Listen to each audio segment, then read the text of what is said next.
Call to order the August 25th, 2014 Raymore City Council meeting. Ms. Warner, please call roll to confirm a quorum.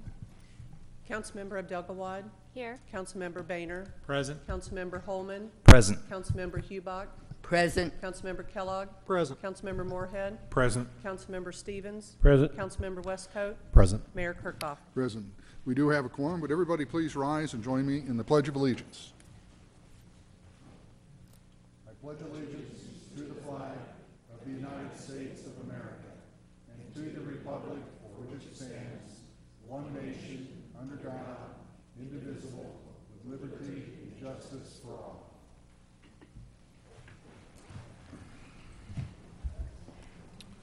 We'll move on to presentations and awards.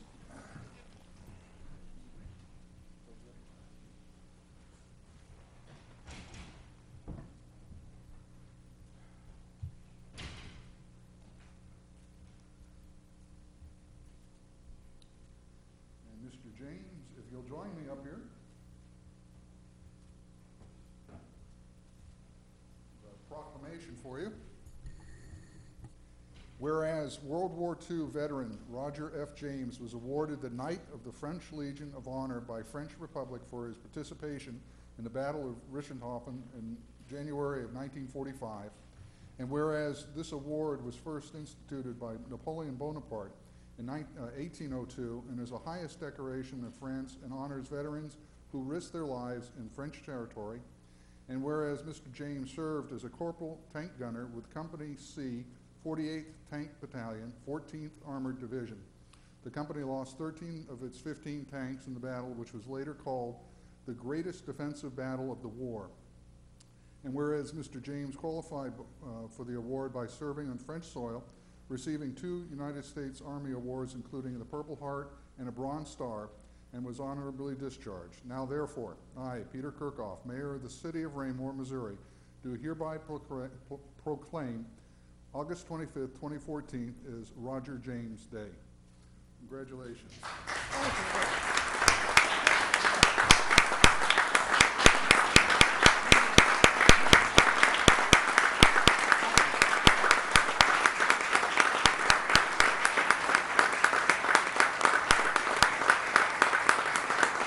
welcome to the mic if you'd like to say something. Well, thank you, sir, for that honor. I'm almost speechless, but hardly am I ever speechless, so I'll say something. Thank you all. This is a wonderful place to live, a wonderful city. Thank you again.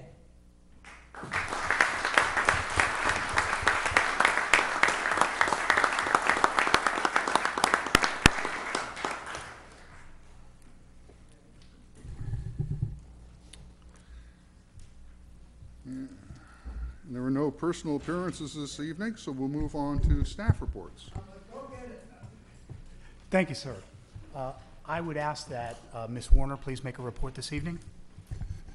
Thank you, Mr. Fearborn. An agenda with minor corrections has been distributed to each of you on the Diaz. The corrections include adding the Planning and Zoning Commission votes to items E, F, and G under new business, as well as amending the council comment under item H, new business, the purchase of the bulk salt, noting that the awarded contract is to the lowest best bidder. That's all. Thank you, sir. Thank you, Jeannie. I would ask that Mr. Krass make a report from Public Works. Thank you, Mr. Fairborn. Mr. Mayor, members of council, I'd like to provide a project update to the council. The Owen Good Force Main repair project is going well. The contractor has completed one of the repairs. They are now working on the southern repair. We did discover a couple of additional areas that we felt needed to be repaired as part of this project. They are adjacent to the area they're working. Contractor had kind of used a calibrated hammer on the main that he's working on and punched a couple holes in the area. So we felt that we should go a little bit further. That will exceed the project budget, but we will be bringing forward a change order and budget amendment as part of the final paperwork for the project. The street preservation project is scheduled to start on September 9th. The roadside trail rehabilitation project, the Fox Ridge Trail is done. The patching has been completed on the other trails, and the contractor started working on the Dean Avenue Trail. Excuse me. We opened bids for the sidewalk project last week and are reviewing them and anticipate presenting those to council on September 8th with a recommendation. The curb project for this year is complete. The final project cost was $322,500, and we installed 13,990 feet of curb. The 58 Highway Culvert project is complete. Operations has also completed the patching on that road, and that completes my report. I'm available for any questions. Questions of staff? Thank you.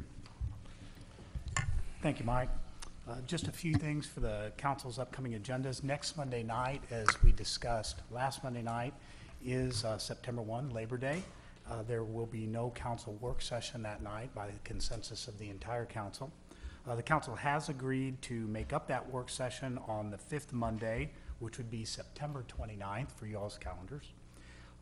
The council will have reason to go into executive session this evening for litigation matters. And if you haven't been able to see it yet, we finished the remodeling on the codes and inspection office. We have it open for you all to just kind of glance in and see the work that was done in there for half of the budget price. That concludes staff reports, sir. Thank you. Questions of staff? All right, we'll move on to, there's no committee report, so we'll move on. Oh, I'm sorry. I have a question, but I guess it depends upon when the Parks and Recreation. When Parks and Recreation, because I had a question about that. So is it now the time you want me to do it, or does it want me to do it later? We can do it now. Okay. I Mr. had a Kennedy, question do you of want to come on up, please? when Mrs. Watson gave the financial report, she mentioned that the revenue for the park board would be down because we had lost a hosting competitive soccer. And I wanted to know how we lost it and how we could get it back. Very good.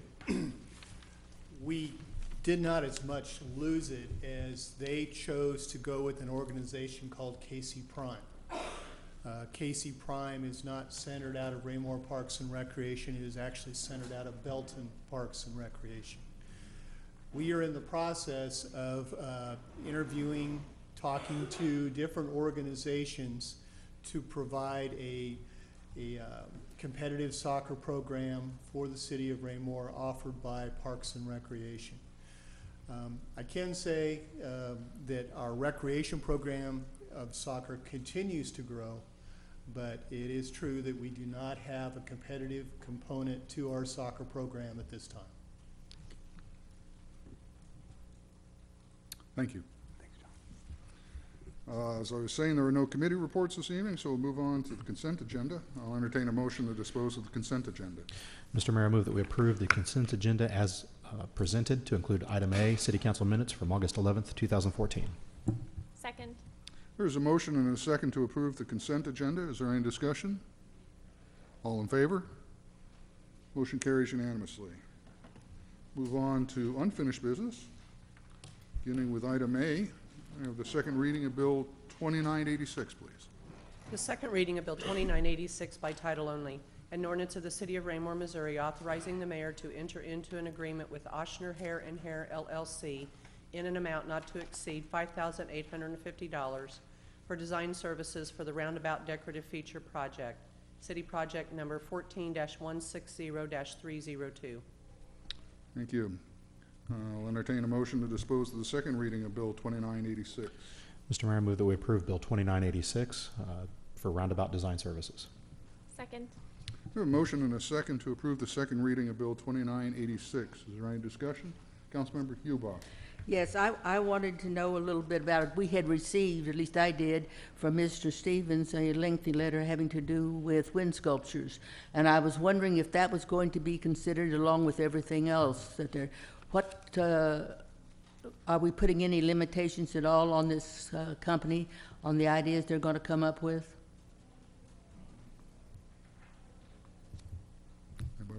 Councilmember Kellogg? I'm willing to answer that. Right now, what we have done, what we have instructed the consultant to do is to go and bring back 3 designs at 3 different levels of monies, and then we will look through those and see if there is something in those 3 scopes of levels of services that fits the design, the concept, and the mindset of what the committee had come up with in our goals and directives. As far as for a wind sculpture, I do not know if the consultant will come back with something like that. The door is open for that, for their creativity if they choose to do that. But we have not instructed them on that. A wind sculpture was briefly discussed way back early in the committee meetings, but it never really gained traction as far as for the design or what we had on concept for a feature.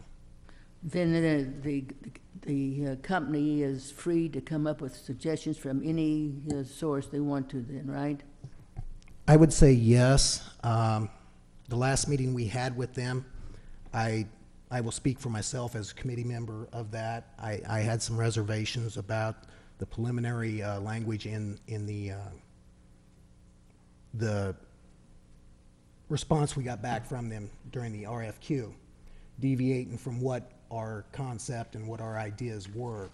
But we did discuss with him that the 3 different levels of, we didn't pick out and pick and choose any particular design or feature or anything like that. We gave them the expectations of what we see as far as what we want to see, and gave them free reign of what they come back with as far as for design. So yes, I mean, to answer the question, are they going to do that? I don't know, but they do have the latitude to do that if they choose to. Councilmember Moorhead and then Westcoat. Mr. Fairborn, who's the staff liaison that'll be working with the consultant?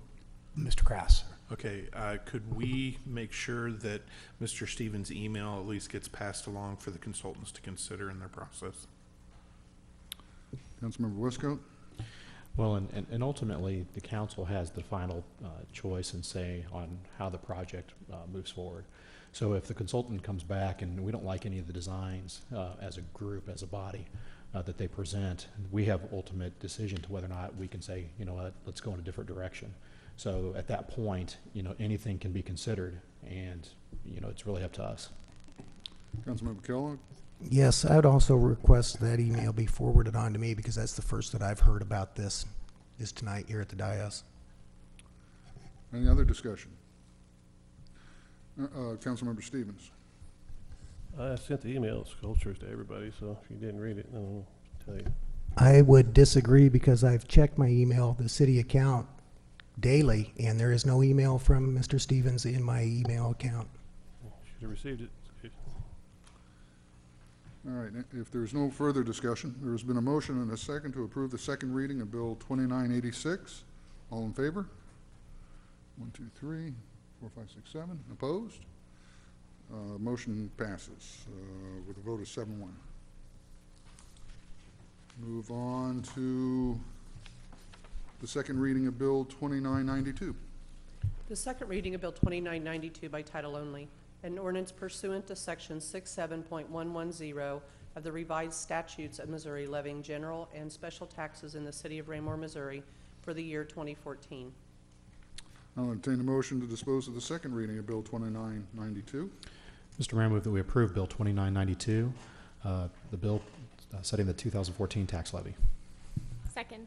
There's a motion and a second to approve the second reading of Bill 2992. Is there any discussion? Nope. Yes, please. Thank you, sir.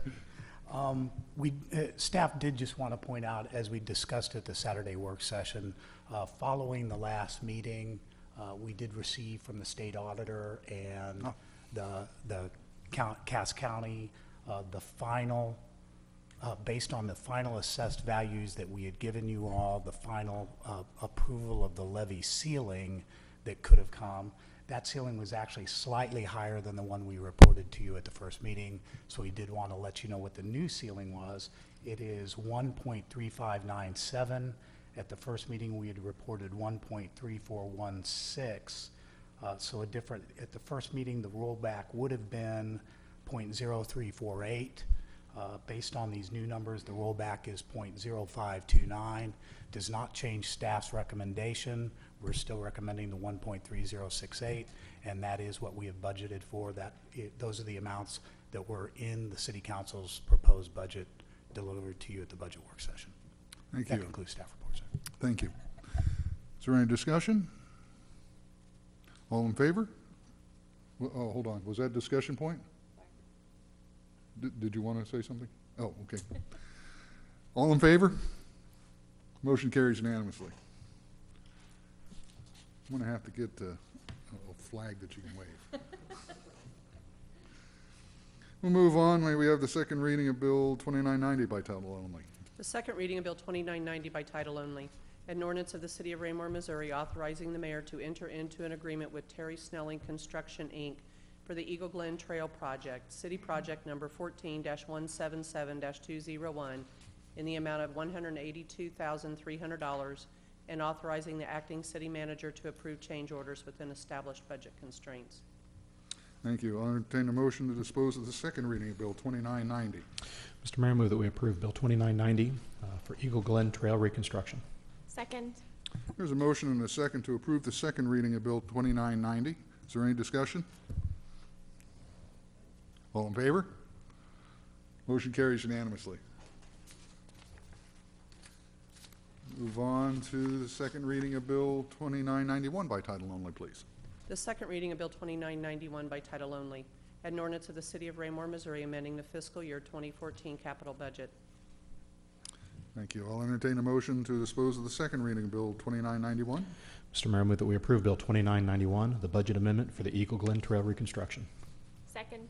There's a motion and a second to approve the second reading of Bill 2991. Is there any discussion? All in favor? Motion carries unanimously. Move on to the second reading of Bill 2985 by title only, please. The second reading of Bill 2985 by title only. An ordinance of the City of Raymore, Missouri, to establish a procedure to disclose potential conflicts of interest and substantial interest for certain officials and candidates for elective offices. I'll entertain a motion to dispose of the second reading of Bill 2985. Mr. Mayor, I move that we approve Bill 2985, the financial disclosure ordinance. Second. We have a motion and a second to approve the second reading of Bill 2985. Is there any discussion? All in favor? Motion carries unanimously. And that takes us up to the last item of old business. We have the second reading of Bill 2994 by title only. The second reading of Bill 2994 by title only. An ordinance of the City of Raymore, Missouri, adding Section 340.300 text messaging and using a handheld mobile device while operating a motor vehicle prohibited when exceptions, definitions, violations, penalty to the Raymore City Code. Thank you. I'll entertain a motion to dispose of the second reading of Bill 2994. Mr. Mayor, I move that we postpone the vote on Bill 2994, the city code section 340.300, texting while driving. Postpone, did you say? Yes, sir, until September 8th. Second. Okay, we have a motion and a second to postpone until September 8th City Council meeting, and a second. Councilmember Westcoat. The reason I've asked to postpone this is that our ordinance is based on state statute. State statute in Section 1 of Statute 304.820 specifically says that anyone under the age of 21 is prohibited using a handheld device while driving on highways. Now, the definition of highways in that section is very vague, and there's actually some different definitions outlined that are actually in conflict with one another. So I'm asking for the postponement until we actually have a chance to look at that and actually have a chance to talk with our prosecuting attorney. Councilmember Westcoat, is your concern that the state statute only can apply to state highways and that our proposed ordinance is broader and is applying to all city streets, and that might be in conflict with that definition? Is that the concern? Yes, sir. Okay, I will take that issue back to the chief and to prosecuting attorney, Mr. Marshall, and we will report, and someone will report on that distinction then on September 8th if this motion passes. Councilmember Moorhead? Mr. Willis, so for clarification, just since we're posing the question for you to look at, you frame that argument as if we are in conflict, but then when you look at state preemption rules, actually, based on what I'm hearing, is that we have a possibility of state statute would not apply at all, and therefore our municipal ordinance would not be in conflict. And based on, this is my somewhat educated understanding of our state constitution, we can pass any law that is not in conflict with state statute if this is outside of the state's purview. Therefore, we can regulate larger. So could the question be to look at the state preemption application of that to see if we are allowed to regulate a road that the state has said it is not applicable to them? That's an excellent way to frame the question, and that is exactly what we'll look at and try to bring back a report. I think I did not work on this, and so I hesitate to immediately speak from the top of my head, but I believe that would be the correct interpretation, that we are regulating additional streets, city streets, outside of the state highway definition, and we're not preempted from doing it on those as long as we regulate it in the same manner the state statute called for. So I believe we're okay, but I don't think there's any rush on this, and I want to make sure that Prosecutor Marshall is comfortable with it, because he's the one who's going to have to enforce this, and that Chief Zimmerman so that we can answer the question intelligently raised by Councilmember Westcott. Councilmember Kellogg? Thank you. The next question that comes up to me with that discussion is, excuse me, is there other state statutes that basically call out highways instead of city streets? I understand what your concern is, but are there other laws, other statutes that we rely on for the state statutes that are worded similarly?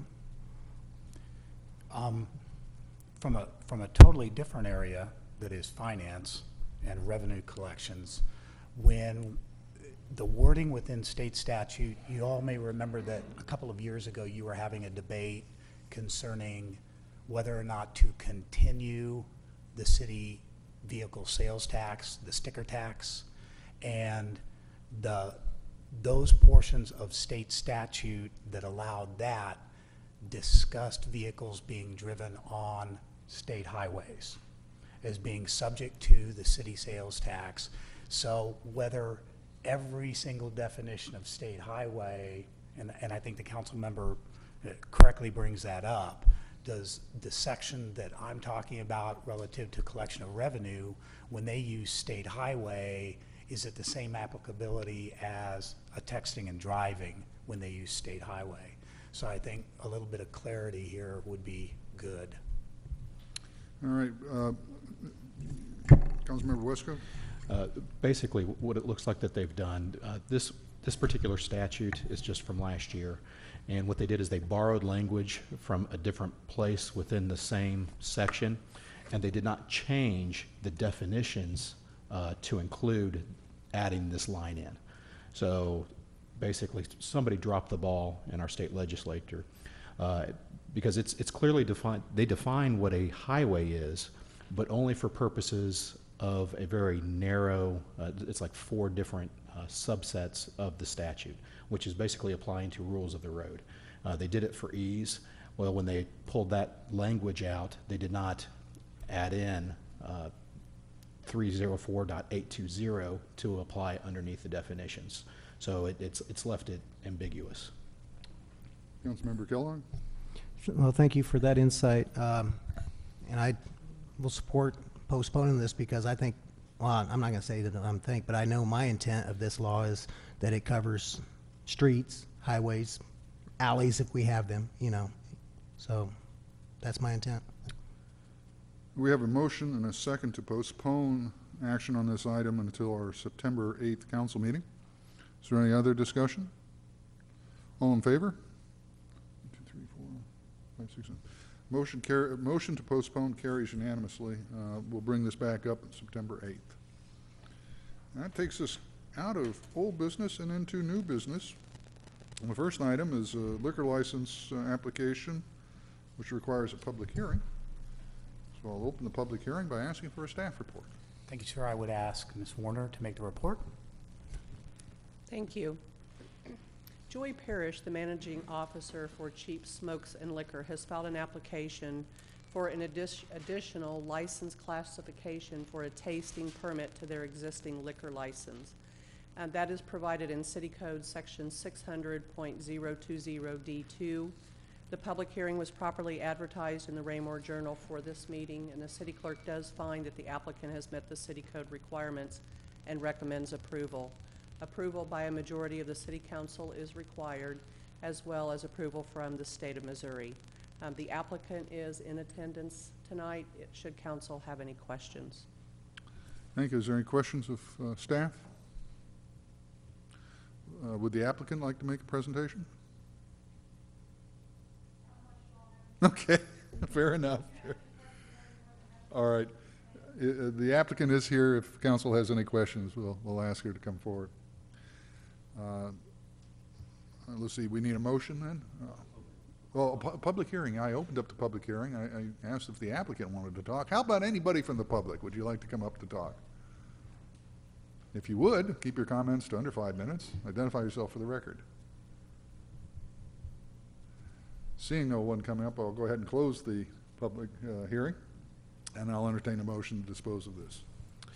Mr. Mayor, I move that we approve the liquor license application for Cheap Smokes and Liquor at 1236 through 1240 West Foxwood Drive. Second. We have a motion and a second to approve the liquor license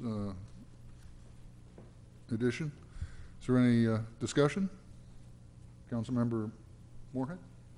I only want to point out, especially people watching this, that a tasting permit is a very unique permit.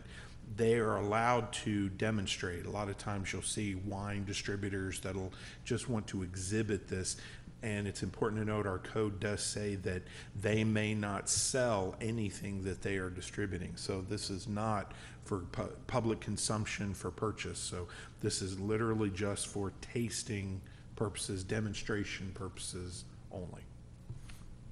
Other discussion? We have a motion and a second to approve. All in favor? 1, 2, 3, 4, 5, 6. Motion carries unanimously. I've got 3 more public hearings here, so I'll get one of these straight, I'm sure. Now move on to item B, the first reading of Bill 2961 by title only. The first reading of Bill 2961A by title only, an ordinance of the City of Raymore, Missouri, amending various sections of the Unified Development Code of the Raymore City Code. This, as I identified, it requires a public hearing, so I'll open up the public hearing by asking for a staff report. Thank you, sir. I would ask Mr. Cataret to make the staff report. Thank you. Bill 2961A does propose the 19th Amendment to our Unified Development Code, which deals with the stream buffer protection requirements for the City of Raymore.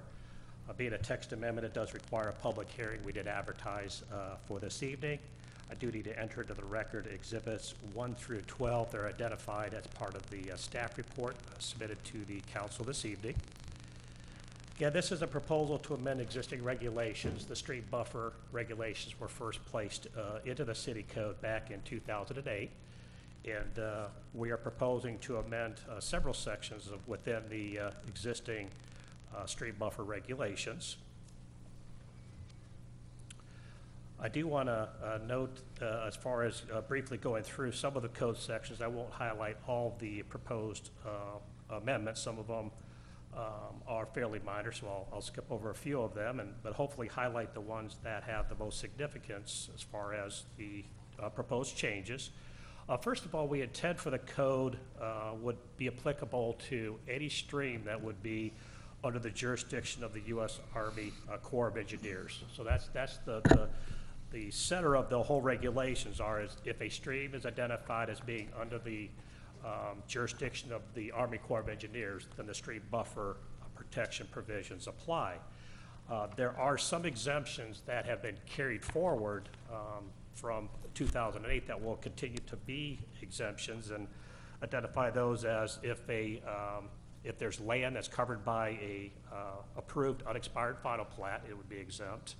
Any land that's covered by an approved preliminary plat or preliminary plan for our PUDs would be exempt. We're proposing an exemption that would be for land that's covered by a development agreement that would contain provisions for post-development water quality mitigation and best management practices, and a proposal to exempt land being used for agricultural purposes. One of the existing exemptions that is being proposed to be removed is if a project only has a approval of a memorandum of understanding. So those projects would no longer be automatically exempted. I do want to note that the way the overall ordinance will work is when a landowner does come into the city with a plan to develop a particular property, one of the first items that the city will want to see before we accept the preliminary plat and any development proposals is the landowner would have to go to the Corps of Engineers to do a letter of jurisdictional determination. That is how the landowner and the city would have some indication of what streams upon the property would be under the Corps' jurisdiction. Once those streams are identified, the landowner would have the right to file for a Section 404 permit to either modify or could completely remove the stream under the existing rights they have under the Corps of Engineers. If there is a Section 404 permit issued, any stream that would be remaining upon this property that is still under the Corps jurisdiction is what would have to be buffered.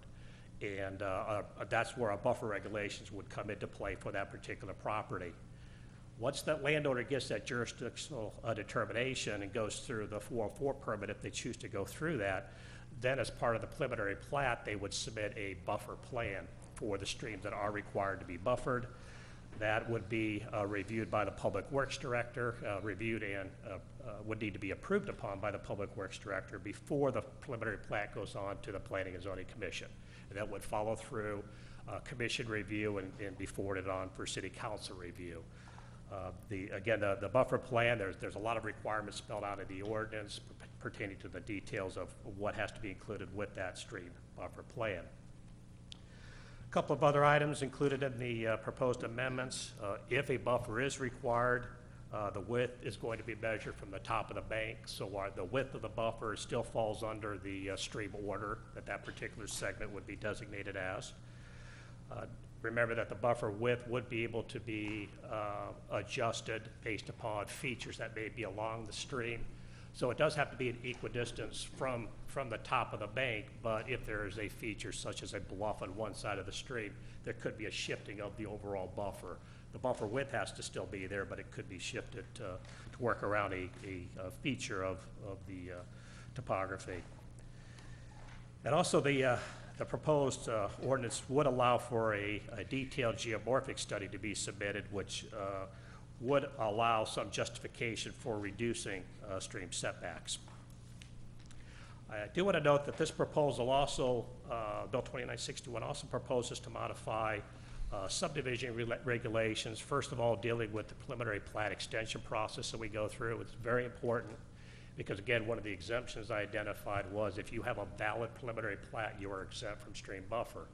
So council's consideration of requests for extensions to preliminary plat becomes more critical now, I believe. And so we are proposing to establish some factors for the council to consider when you deliberate for an extension.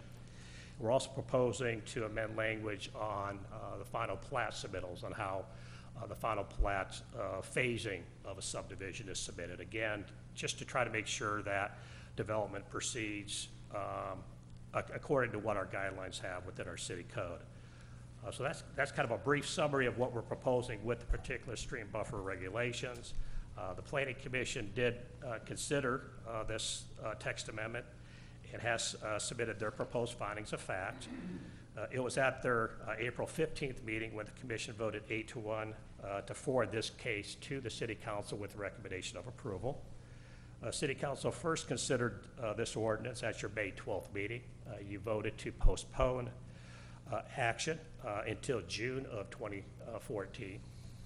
And it was at your meeting in June when you agreed to hold a work session that was held on July 21st. So we had a work session which did allow public comment to comment on the proposed ordinance, and you postponed action to your meeting this evening. The bill that was included in your packet did incorporate changes that were discussed at your July work session. And we identified those changes within the bill by any language that's being proposed to be deleted is crossed out, and any language we were proposing to add or change was highlighted in red. So hopefully it made reading the ordinance, at least what changes were proposed this evening, easy to identify. I did include the exhibits that had been previously presented to you as part of the public hearings for your consideration, and staff is available to answer any questions you may have. Thank you. Questions of staff? Councilmember Westcoat? Is this the most legally defensible code that's been presented to council to date?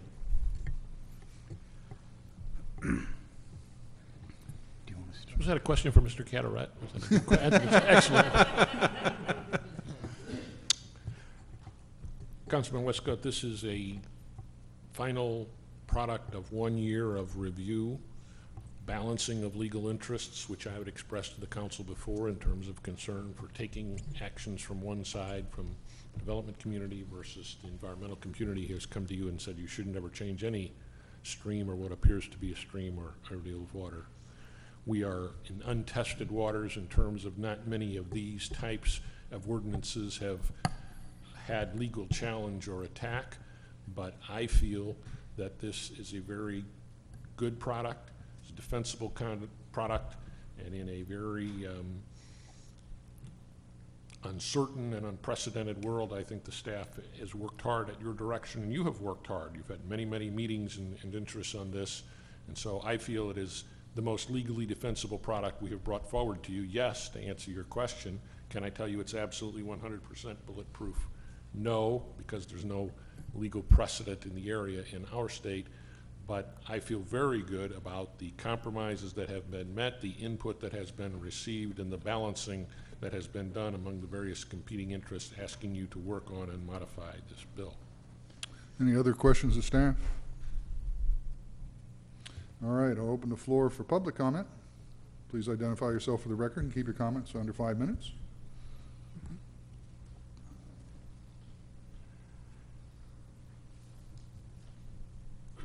Good evening.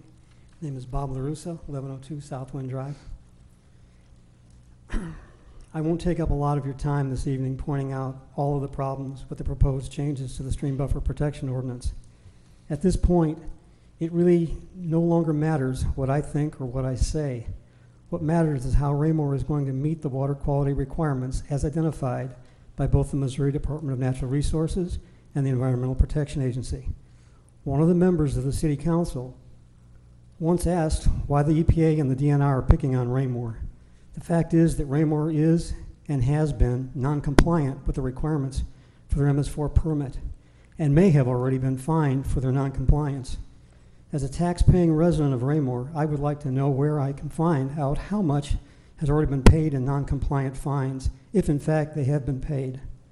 The city staff, by request of the City Council, sent copies of the proposed changes to the Stream Buffer Protection Ordinance to both the EPA and the DNR. Both agencies indicated serious problems with the proposed changes. The DNR stated that if the proposed changes were adopted, the Stream Buffer Protection Ordinance would not provide the level of water quality protection which is required to comply with the requirements of the MS4 permit. The DNR stated that to restrict the Stream Buffer Protection Ordinance to only those streams identified as jurisdictional by the Army Corps of Engineers effectively eliminates most, if not all, of the first and second order streams from stream buffer protection. The current requirements for quality water protection place a great deal of importance on first and second order streams. The answer to the question of why the EPA and the DNR keep picking on Raymore is really very simple. It is because Raymore refuses to accept the fact that first and second order streams are streams, that they are critical to the overall health of the watershed, and most importantly, that the DNR and the EPA say that they are important. We live in a society which is run by rules and laws. You may not always agree with a law, but unless and until you get that law changed, you must abide by it. Both the EPA and the DNR are charged with responsibility at the federal and state level to administer and enforce the Clean Water Act. Part of that enforcement process includes approving MS4 permits. Raymore requested comments from both agencies, and the proposed change seems to ignore what they were told. If the city has already used tax dollars to pay non-compliance fines, I for one do not want any more of my tax dollars spent on non-compliant fines. I would respectfully request that the City Council consider amending the proposed change to the Stream Buffer Protection Ordinance to use the stream map, which is part of Raymore's Master Watershed Plan that has already been adopted by the city to determine those streams which require stream buffers. That map also ties directly to the chart which is in the proposed change and establishes the required buffer width based upon the stream order. Thank you very much. Thank you.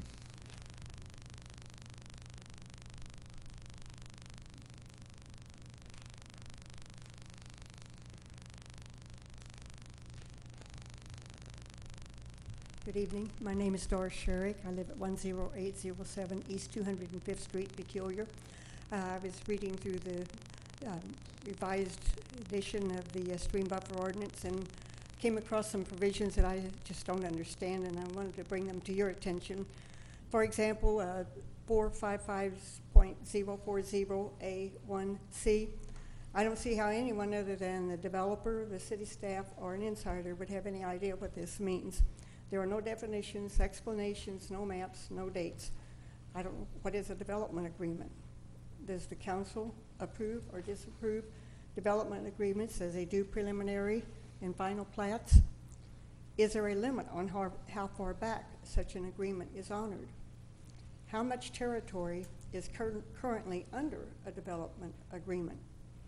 Where are the maps to show this exemption from the buffer ordinance? Are there minimum requirements that must be met to protect water quality and the local hydrology? Would mitigation be required to be on site or someplace outside the local hydrology? What is the range of possibilities of the provisions for post-development water quality mitigation that is stated in that section? What set of best management practices are referred to? I don't know if the development agreement is a slightly revised version of the MOU that was in the 2008 Stream Buffer Ordinance or not. I noticed that under section 470.110C9C that if a request for an extension of a preliminary plat fails to obtain council approval and a final plat application is submitted prior to the expiration date, that among the factors the City Council shall consider in its deliberation to determine if an extension should be granted is, under 1, whether there have been any changes in the city code since the preliminary plat was initially approved. Since the preliminary plat was initially approved, that could potentially impact the development of the property. I see no such provision about a development agreement, whether the agreement is to be modified to reflect changes in city code or not. I also noticed, I think Bob mentioned this, or that there is an inconsistency in reference to the identification of streams with 455.040A2, stating that a letter of jurisdictional determination shall be provided from the U.S. Army Corps of Engineers. The Corps does not generally just use stream order in their jurisdictional determination, but rather terms indicating water flow, such as ephemeral, intermittent, perennial, while 1C plan requirements, C, the design standards for stream buffers, uses stream orders. I don't know how you fit those two together and make these determinations. I really believe all of these need to be addressed satisfactorily before this ordinance is voted on. So thank you very much. Thank you.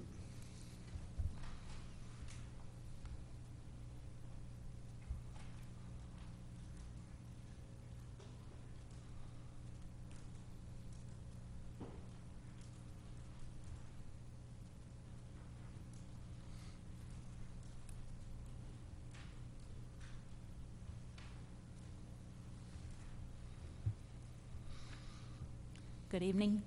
My name is Sharon LaRussa, and I live at 1102 Southwind Drive in Raymore.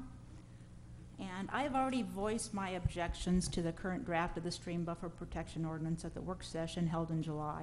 I still have a copy of that proposed draft with my notes and references from the EPA and DNR that address those areas, and I marked those on the draft, and I'd share those with anybody who wants to see them. My stance has always been the same as those expressed by the DNR and EPA. However, there are some areas that I address that I do want to state again. The part dealing with the stream order is still not complete. Section C2A shows a chart that states the minimum average buffer width. The EPA did state that they felt that the width should be increased, but that's not what I'm here to address right now. I cannot find mention anywhere in the draft that addresses how you find or how you determine, jurisdictional or not, what are the stream orders. So there's no way to go to the stream buffer chart that's included in the ordinance when you don't have a way to determine what the stream order is. And without that reference to the city's stream map, the only other way that you can actually determine a stream order is to start with the stream that's on the property being proposed in the question and follow it back to all surrounding areas. So you have to not only trace the stream on the property that it's on, but all the surrounding areas till you get to where the stream actually begins and no longer has any incoming other streams into it. That would be the beginning point. So it's a very involved process, and the stream map that the city has been using already has that basically done. But also to the point of that chart is basically not usable from what I could find. The other point I wanted to address is the wording of C3 regarding the floodplain area. The EPA says that to change the words from "in no case shall the buffer be less" to the proposed way of saying the buffer shall not be greater is not a good change and should be left alone. I agree. No change should be made there.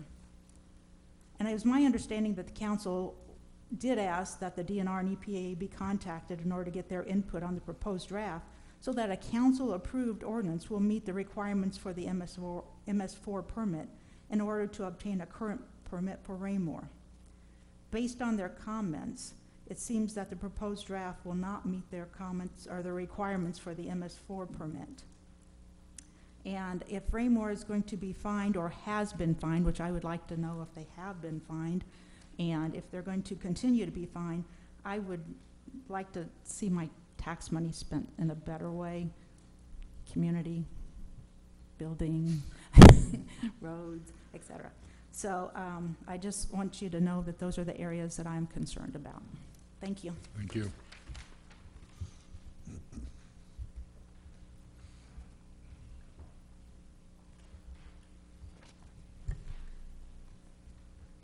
Seeing nobody else coming forward, I'll go ahead and close the floor for public comment.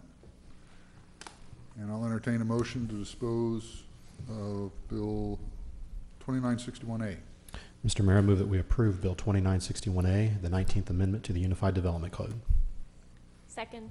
A motion and a second to approve the first reading of Bill 2961A. Is there any discussion? Councilmember Westcoat? Then I saw your finger, so you're next.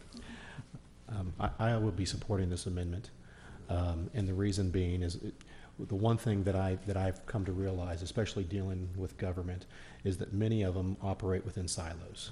So the DNR is only concerned with DNR. The EPA is only focused on EPA, and they're only focused on the regulations that deal within their world. Well, the challenge is with Raymore, we have to consider the property owner as well.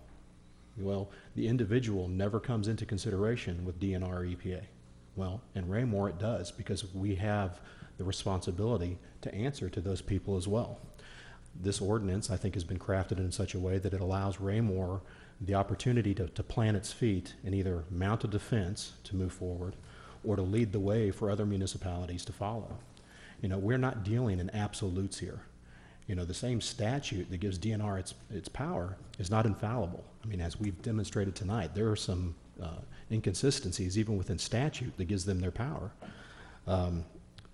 I think that what we have before us is a good place to start. Now, as staff has said, it's not perfect, but again, we have to have a starting point, and I think this is a good one. Councilmember Abdel-Gawad, and then Moorhead. Thank you.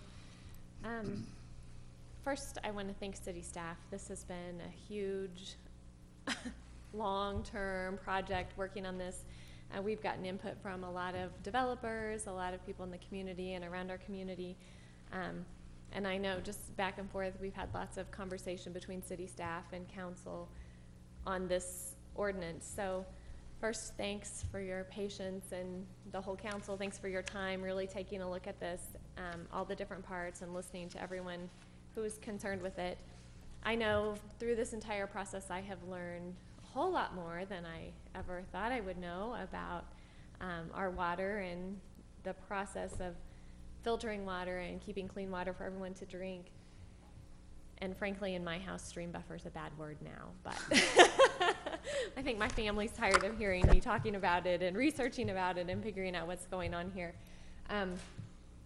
I've spoken out several times about some of the amendments to this ordinance. I think that, as we kind of talked about in our last work session, I think that it's time to move forward and go ahead and get this changed, get this on the books. I feel like taking out the MOUs is a step in the right direction.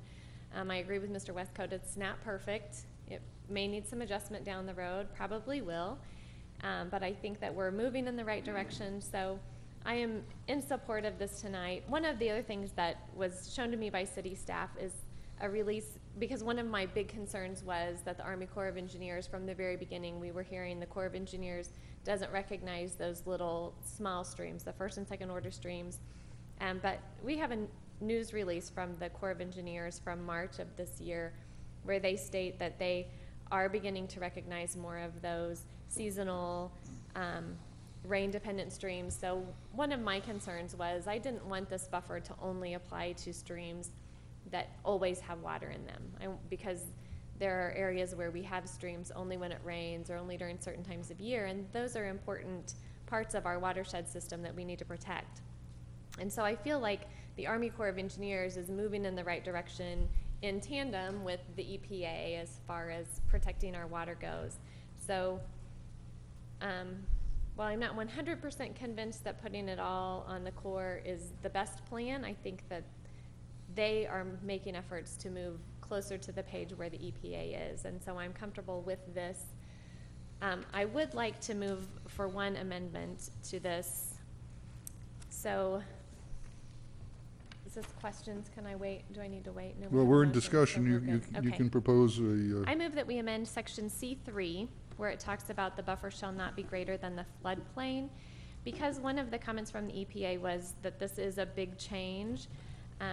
That kind of threw up a red flag to me. So I would like to add to that a sentence at the end that says, in areas where the floodplain exceeds the buffer width, the area of the floodplain outside of the buffer shall be planted with herbaceous vegetation consisting of grasses, sedges, and forbs. And basically what this will do is, to any place where the buffer area would be smaller than the floodplain, we would fill the rest of that floodplain area with some vegetation that would help slow the flow of the water and also keep our developers, they already can't build in the floodplain, but it would give us a little bit more of a transitional area between the stream buffer and the area that can be developed. okay, so you're making a motion to amend, and I did not write down your statement, so I'll ask you to read your. Okay. I move that we amend section C3 to, in areas where the floodplain exceeds the buffer width,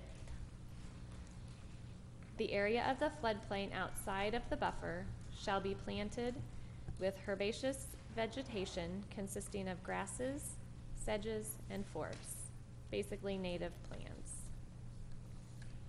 Grasses and shrub-ish plants, not necessarily trees. Okay. We have a motion to amend. Is there a second? Second. I'm sorry, who seconded? Councilmember Stevens seconded. And we'll open the floor to discussion on the motion to amend, the amendment. Councilmember Moorhead.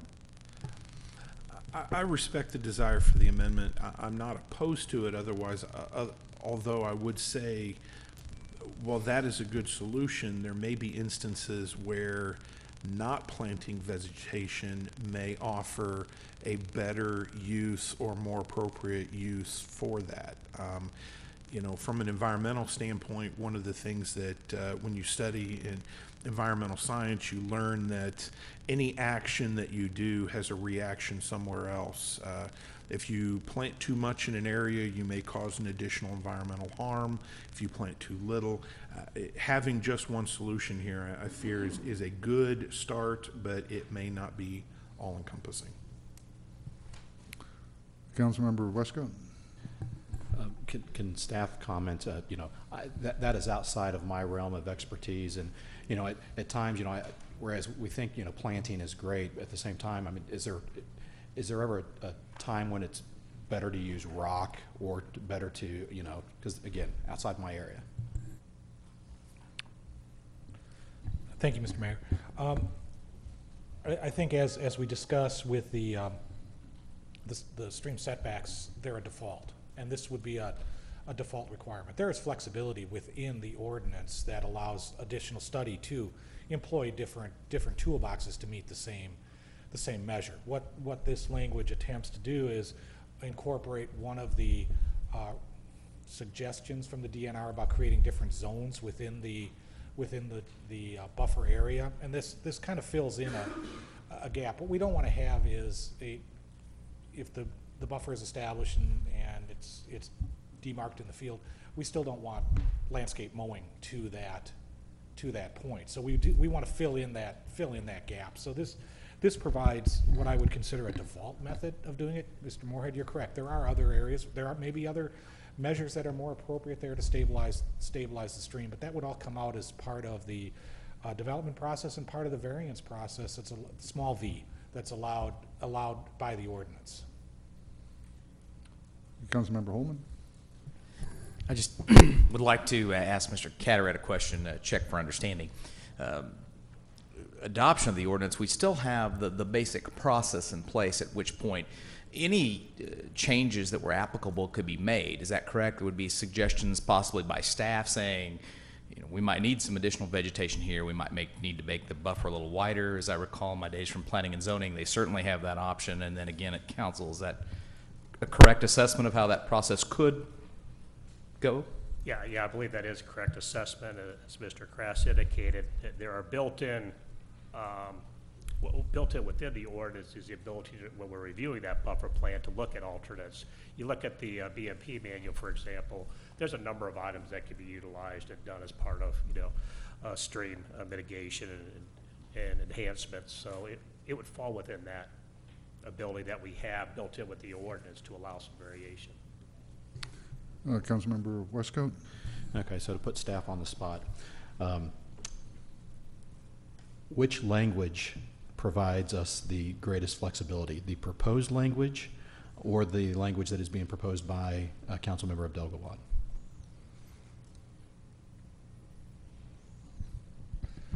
I think both. I think what the proposed language does is fill a gap. If there's a potential gap, that fills that area, but with a default methodology.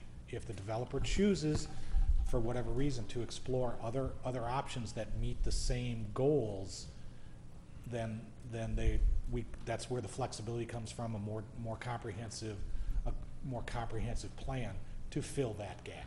So does staff support Councilmember Abdel-Gawad's change? Yes. I'm sorry, if I missed that question, yes, we support that change. Other discussion? Councilmember Stevens? I support it, but I just wonder if it could be stated a little more eloquently. Maybe perhaps that just the stream buffer area needs to be at least as much as the floodplain without specifying specific plants. Mike? That language is directly out of the BMP manual. Oh, okay. So that's why You've been reading the BMP manual, huh? No wonder stormwater, but stream buffer protection's a nasty word in your house now. All right. There is a motion to amend Is there any further discussion? Okay, the motion to amend, all in favor? 1, 2, 3, 4. In opposition? 1, 2, 3, 4. Motion fails. We're back to the main motion on, and I think you wanted the floor next, so Councilmember Moorhead. Weirdly enough, tonight's general common theme is the word preemption. Strangely enough, we talk about it with texting, but now we get it from an environmental standpoint. You know, to help people understand this long walk and this long path that we've had to take, and I only speak for myself on this so people understand how I'm going to vote, is we're in a position right now where we are declared non-compliant if we stand still. We have not stood still. We've worked very aggressively and comprehensively across city staff to try to address issues brought to us by 2 government regulatory agencies. This is not something that is foreign to me. For the last 20 years, I practiced before a regulatory agency.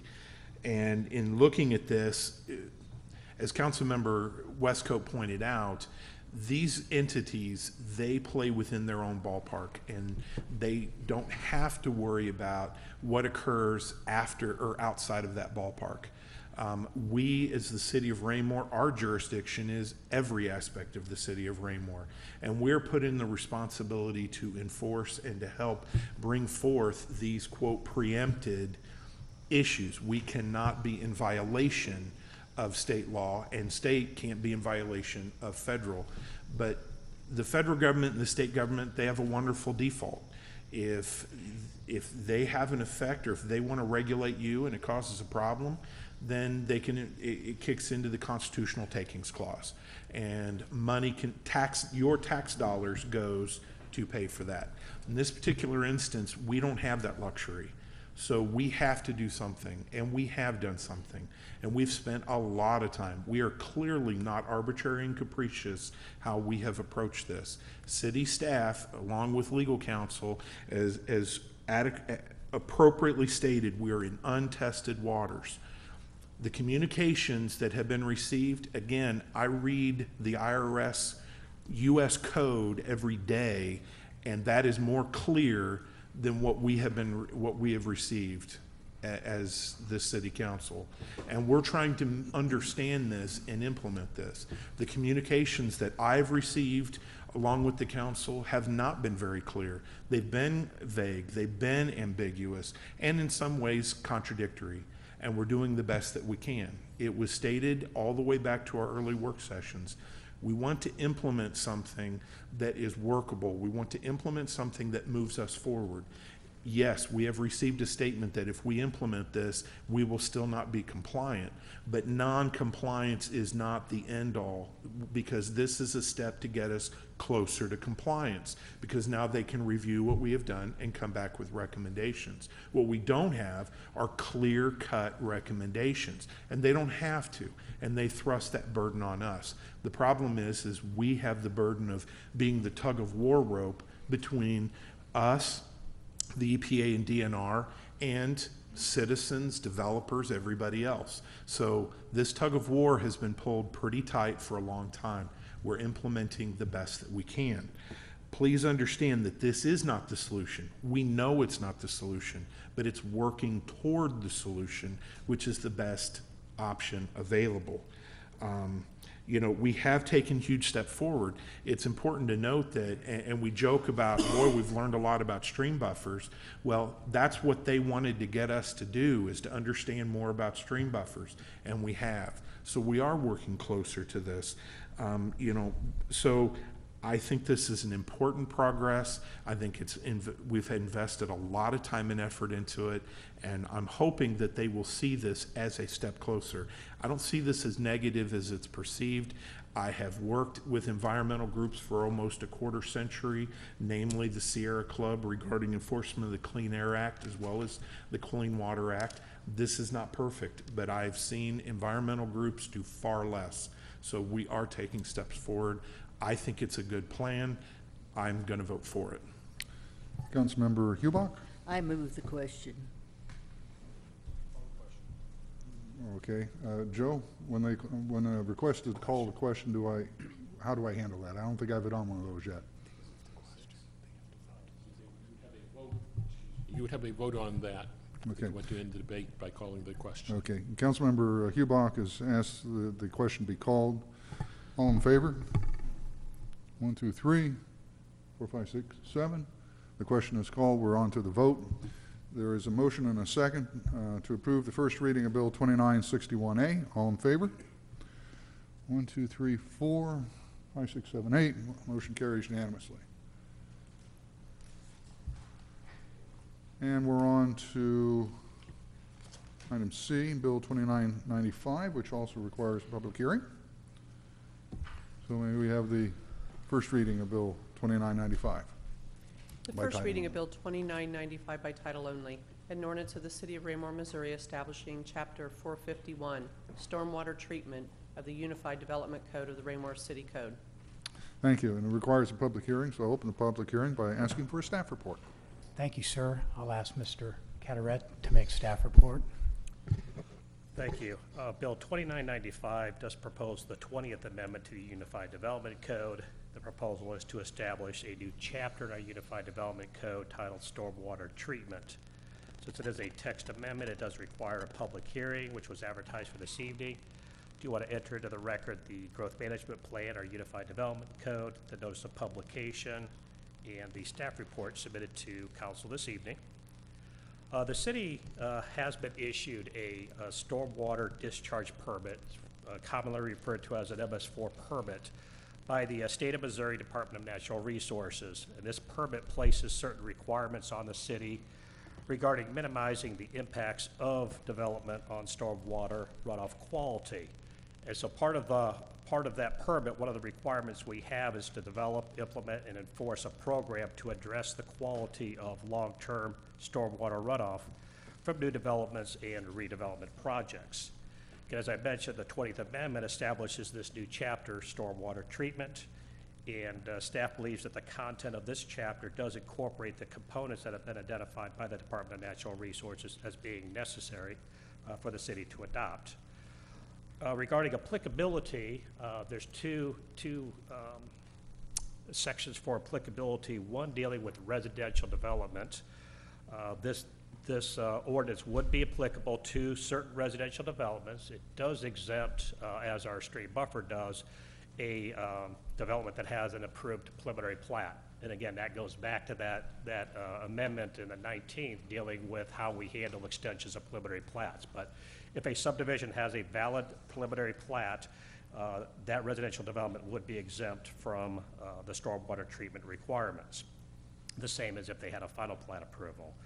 Regarding non-residential development, the ordinance would apply to any area that has preliminary and final plat approval, provided there's not a site plan approved for that lot. So if we have a lot, for example, if we had a lot in the Raymore Galleria development, has final plat approval, but that undeveloped lot does not have site plan approval, that lot is subject to the requirements of this ordinance. So it has certainly a higher standard or threshold, if you would, regarding exemptions, in that unless you have approved site plan, any non-residential development does fall under this ordinance.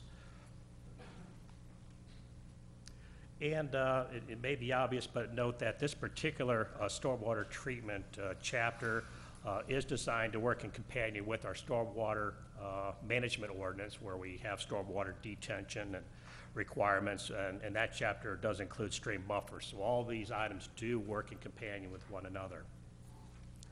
The Planning Commission did submit proposed findings of fact regarding this text amendment for your consideration. It was at their August 19th meeting that they did hold the public hearing, and then they voted 6-0 to forward this case on to the City Council with a recommendation of approval. I did include the minutes from their August 19th meeting for your consideration, and staff is available to answer any questions. Thank you. Questions of staff? Thank you. This requires a public hearing, so I'll open the floor for public comment. Please identify yourself for the record. Keep your comments to under 5 minutes.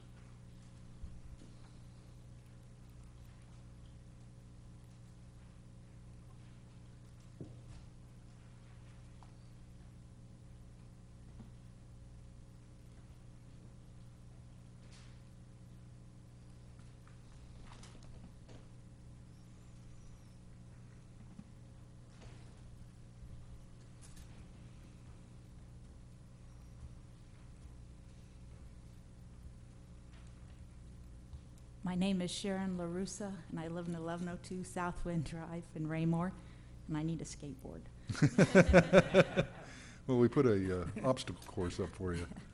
I just wanted to bring this up and introduce it into the, I think I need to read it first.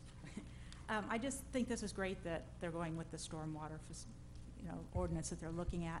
And this is called Sustainable Success Stories, and this is Lenexa, Kansas Reindeer Recreation Program.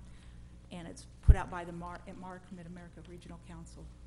And it's a very good document, but just a real quick, it says, fixing problems using traditional stormwater techniques has cost communities dearly. Lenexa's plan of preserving natural resources, including forested stream corridors, for the purpose of stormwater management is found to be about 25% less expensive than traditional stormwater infrastructure. The savings realized through, one, economics of scale by regionalizing stormwater management facilities, reducing traditional gray infrastructure, i.e. pipes and concrete, and being, 3, proactive instead of reactive. An ounce of prevention is worth a pound of cure, and in Lenexa's case, worth over $25 million. So there is a cost-effective reason for doing this too. So I just wanted to show you this and share this. If anybody's interested, they can get it through MARC or whatever they want. Thank you. Thank you.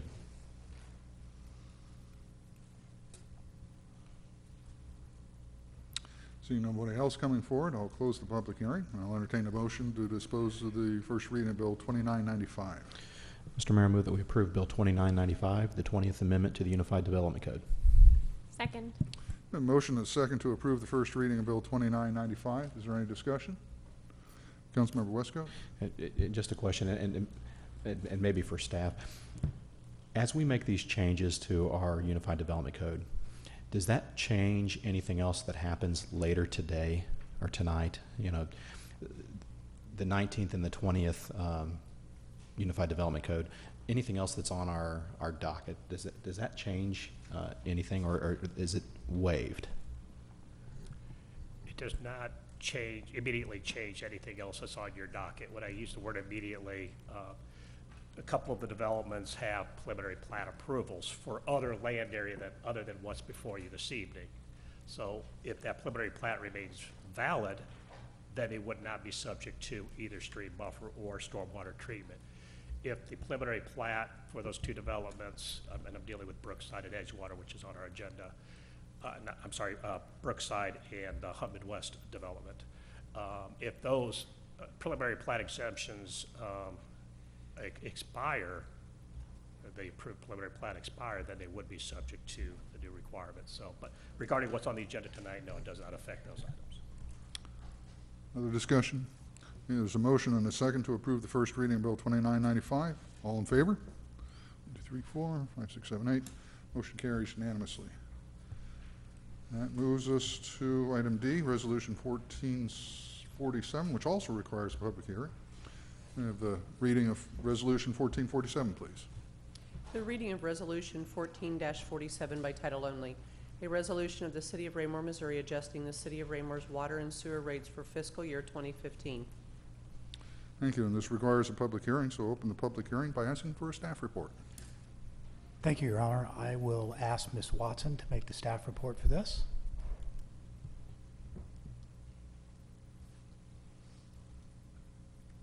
Thank you, sir. Each year, staff performs a review of the current and prior year expenses and revenues, as well as the following year's projections to set the rates for the upcoming fiscal year to cover the cost of service. Staff presented its recommendation to council at the July 7th work session. A public notice was properly noticed in the city's newspaper of record, as well as on the city's website regarding the proposed. Staff recommends setting the fiscal year 2015 water rate for volume consumption billing to $6.15 per 1,000 gallons. The sewer rate for volume consumption billing for $6.15 per 1,000 gallons, and the sewer rate for winter average consumption billing to $6.60 per 1,000 gallons. This concludes staff report. Thank you. Questions of staff? Thank you. I'll open the floor for public comment. Please identify yourself for the record and keep your comments to under 5 minutes. I'll leave it open until somebody comes up to speak. No, I can't do that. I'll close the public hearing, and I'll entertain a motion to dispose of Resolution 14-47. Mr. Mayor, I move that we approve Resolution 14-47, the water sewer rate adjustment for fiscal year 2015. Second. A motion and a second to approve Resolution 1447. Is there any comments? Discussion? Councilmember Westcott? No, I just wanted to state that the reason for this change and any increase is directly related to our supplier increasing our rates. So this is an external change. Other discussion? There's a motion and a second to approve the reading of Resolution 14-47. All in favor? Motion carries unanimously. We'll move on. Oh, it's not a public hearing for the next one. I get a freebie. First reading of Bill 2996 by title only, please. The first reading of Bill 2996 by title only. An ordinance of the City of Raymore, Missouri approving the final plat for Benton House of Raymore, a subdivision in Section 18, Township 46 North, Range 32 West, in Raymore, Cass County, Missouri. Staff report, please. Thank you, sir. I would ask Mr. Cataret to make the staff report. Thank you. This bill 2996 does propose to approve the Benton House of Raymore final plat, the application filed by Hunt Midwest Real Estate Development. This final plat is for property that's located on the outer road and properties in the Timber Trail subdivision south of 58 Highway. The proposed subdivisions is one lot that's 4.85 acres in size, plus some additional land area for right-of-way of Johnston Drive. One of the requirements for this particular plat is that the right-of-way that would be adjacent to this lot be dedicated at this point in time. So they are dedicating the Johnston Drive right-of-way 60-foot collector street. They would be required to construct that to collector road standards when that right-of-way actually connects the outer road to Dean Avenue. In the interim basis, they'll be doing some minor improvements within that right-of-way to provide for access into and out of the Hunt Midwest, the Benton House facility. I need to know, I was back at your August 11th meeting when you did approve the conditional use permit for a senior living facility to be located upon this lot. It was at that time you saw a conceptual plan for the layout of a facility on this lot. They have subsequently filed for their site plan approval, which would be going in front of the Planning Commission in September. This particular final plat is located upon land area that is currently zoned and approved for apartments within the Hunt Midwest development. It was at an earlier meeting when the developer of the Timber Trail subdivision indicated that the number of apartment units that they had proposed for this land area was high and greater than what perhaps the market could sustain. So they were looking for some alternate uses for a portion of the land area. So this particular land area would be cut out of the land area that's zoned for apartments. But it is, again, it is with the conditional use permit, a use that would be allowed upon the area. I note that the Planning Commission did consider this final plat, submitted proposed findings for your consideration. The final plat is consistent with the approved preliminary plat and showing the alignment of Johnston Drive. It is in compliance with all of our UDC requirements and all the conditions that were attached with the preliminary plat. The Planning Commission, was at its August 19th meeting, voted 6-0 to forward this case to council with a recommendation of approval with one condition that prior to acceptance of the public improvements that an easement be provided to the city for the off-site sanitary sewer extension and off-site water main extension. The water main and sewer main will be crossing through unplatted land, so we as a city do need to have an easement in place for the protection of those public improvements. I included the engineering division's memo regarding facilities that would be provided to the plat, and as well as the minutes for the Planning Commission meeting, and a draft copy of the development agreement for your review. That concludes staff report. Questions of staff? Thank you. Oh, did you have a question? Yeah, probably during the discussion. Okay. All righty. I'll entertain a motion to dispose of the first reading of Bill 2996. Mr. Mayor, I move that we approve Bill 2996, the Benton House of Raymore final plat. Second. A motion and a second to approve the first reading of Bill 2996. Is there any discussion? Councilmember Kellogg? Yes, on August 12th, 2014, meeting of Board of Adjustments approved variance to allow a reduction of required number of parking spaces from 73 down to 62. I have taken concerns from constituents that that reduction will create hardship and problems during visiting times of family members and visitors of the area. And they were extremely vocal to me about the 73 not being, first of all, adequate, and then, you know, to reduce it by 11. I'm worried about this. Is there something that we can do? Is that a question for staff? Or? It's for staff, I guess. Well, the Board of Zoning Adjustment has made a decision, right? Yes, Mr. Mayor. Yes, Mr. Mayor, that is correct. Yeah, regarding the, what is now the code requirement officially is to provide the 62 spaces. So that is a final decision of the Board of Adjustment. So when the Planning Commission now reviews the site plan, there has to be at least the 62 spaces provided as part of the site plan. If I may, Mr. Mayor, it may be appropriate for the applicant to provide some background regarding the request. I think it would be helpful to Councilmember Kellogg's question as to why they requested the variance. They provided a great deal of information to the Board of Adjustment. I think it would be helpful to share that this evening. If the applicant could come forward. Thank you, Mr. Mayor, Council. My name is Brenner Holland with Hunt Midwest.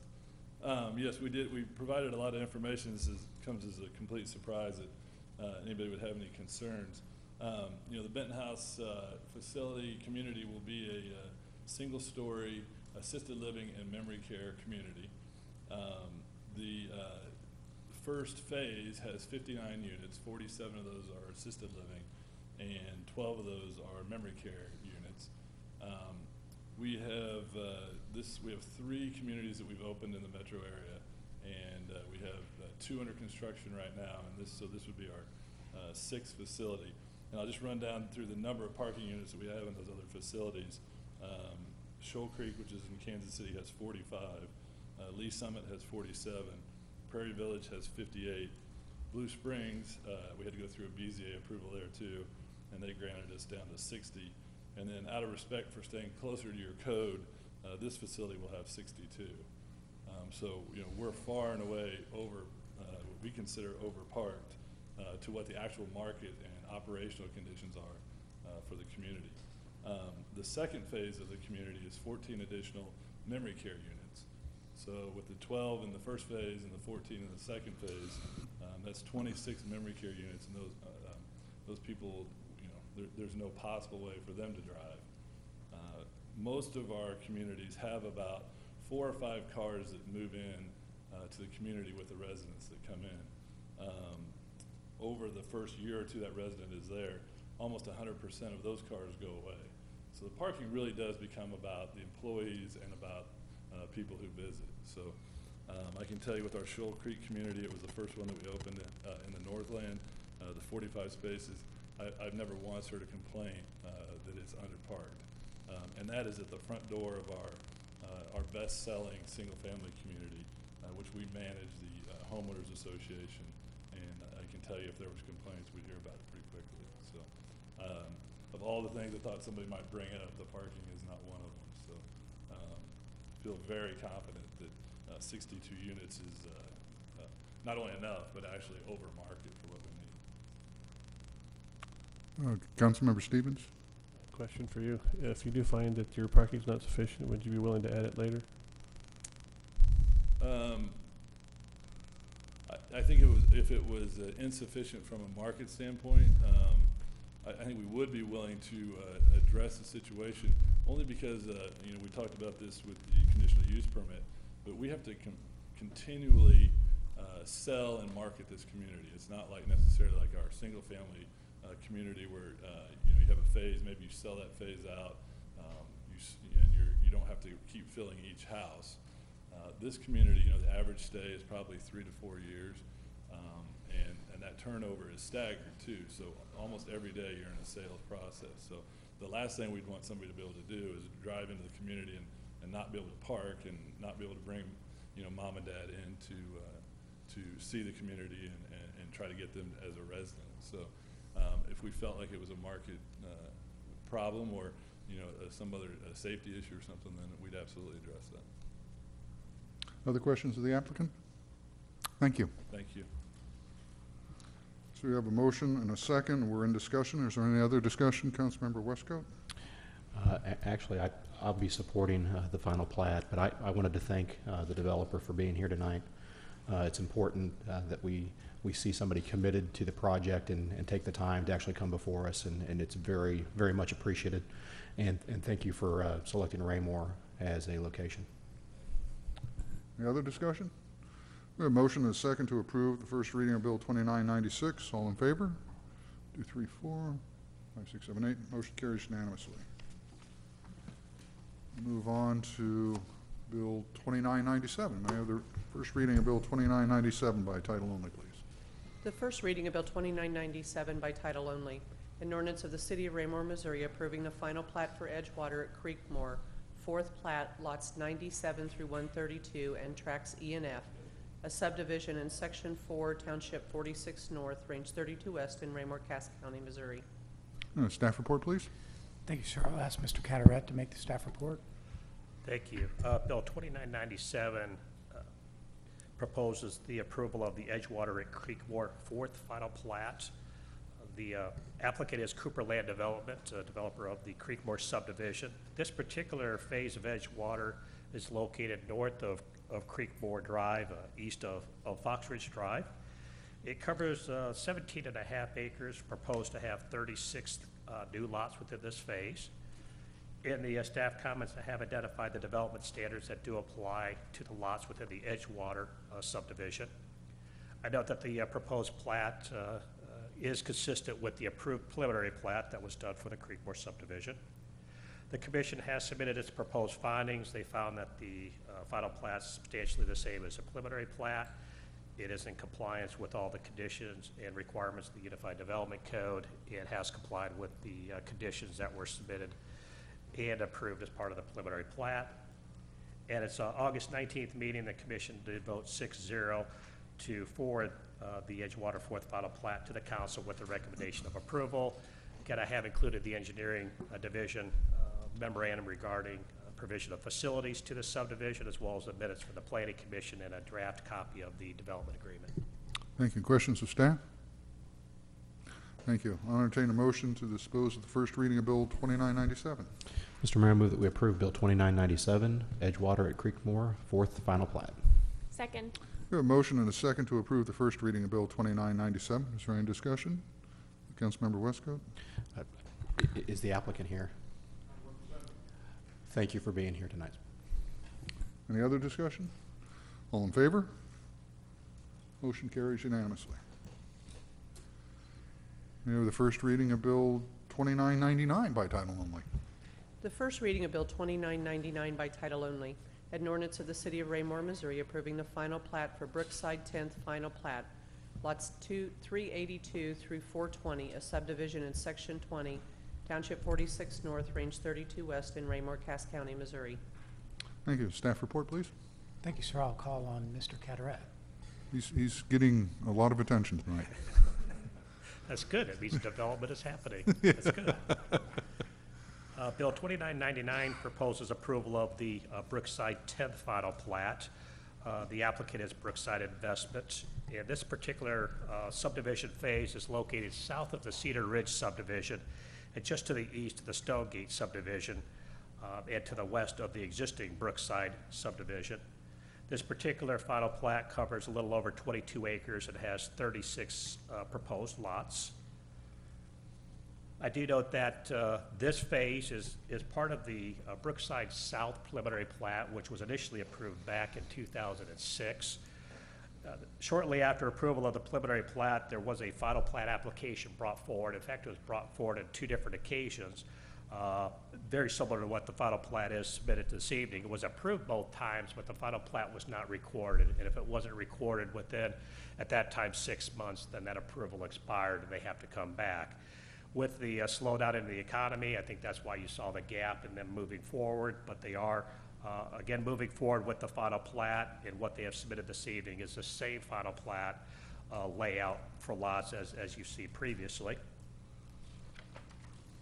I did include in the staff report the development standards that apply to this phase of Brookside, and just to mention regarding the development standards, this particular area of Brookside is zoned R1, where the rest of Brookside and Brookside South is zoned R1P. So there was some adjustments made to setbacks in the other phases of Brookside. But this particular phase, when there was rezoning done, this phase had to remain at the R1 zoning. So it is the setbacks for this particular phase would be compliant with the Cedar Ridge subdivision development standards.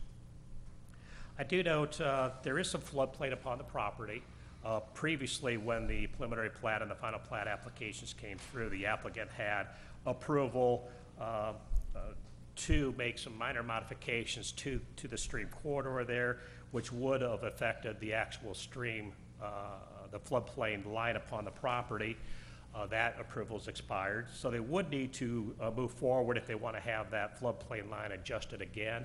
When you look at this particular final plat, there's 3 tracks. They look like lots, but they're actually identified as tracks. It's V, W, and X, where because floodplain extends onto those tracks, they're not able to plat those as lots. I believe the intent is when they move forward with actually constructing the culvert for Bristol Drive, that they would come forward with a proposal to again, they would have to get the Section 404 permit. They would move forward at that time to modify the floodplain line, and those lots could then be classified as buildable. They would have to replat them, but they could be classified as buildable lots. I just wanted to identify that as to why those were listed as specific tracts. There's a Tract Y of the preliminary plat. This Tract Y would be dedicated to the city as part of the parkland dedication requirement. When the preliminary plat came through, this subdivision did go in front of the park board for approval of a parkland dedication. And so Tract Y is the land area, part of the land area that they have to dedicate. There are some improvements they would make to Tract Y to make it available for some just open play area, as well as there's a requirement to construct a 10-stall parking lot at the very southern edge of Cedar Ridge Drive.